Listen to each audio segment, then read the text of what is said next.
Okay, this is the solution to Chapter 9. We're developing a guidance model that somewhat simulates or approximately simulates the controlled vehicle. Now, one of the issues that we have is that there are transients at the beginning because of the initial conditions. It takes a little bit of time for the controller to work, so we have to let those transients die out, and then we give step responses and try to match the response.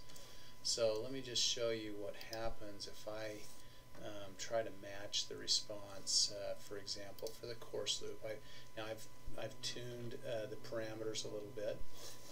Course actually settles out pretty nicely. I'm going to let some of these other variables settle out. Altitude and airspeed, there's some initial conditions here that cause some transients. So let me just let that die out somewhat, and then I'm going to give a step response of 30 degrees on the course, and you'll see that after I've matched, in matching those two, that I get a pretty good match in terms of response to a 30 degrees input. So the magenta would be the guidance model, and the yellow would be the full model. And if I switch back to 0 degrees, we get a fairly decent response that somewhat matches in terms of rise time and damping ratio. Okay, so let me let that settle out a bit, and then I'll give an altitude command of,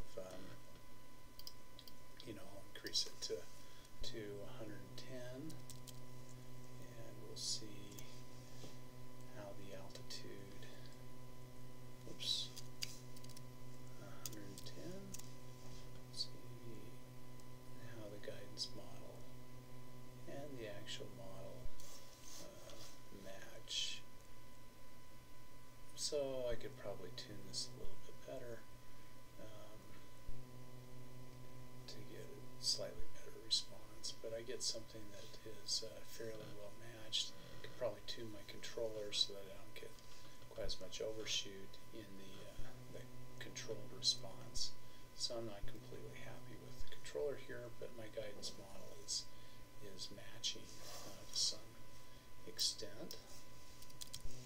And I can step back here to 100. Again, the guidance model gives me a decent approximation. So probably the damping ratio, make it a little bit smaller than what I have in the guidance model for a little bit better response.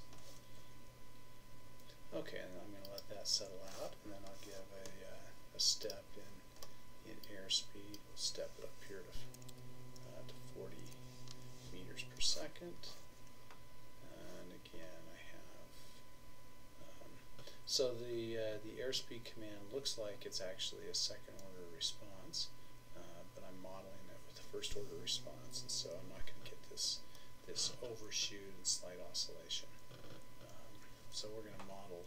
Again, we could tune the controller a little bit better to try to get rid of the overshoot, to have it look a little bit more like a second order, or first order response. And then I'll step that back down to 30, and we can see how that responds, or 35.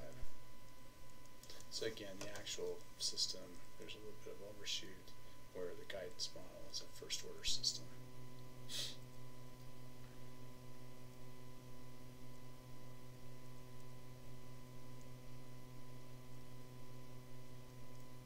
And of course, the guidance model is not going to capture any of the coupling that actually happens in the real system. Okay, that's my guidance model.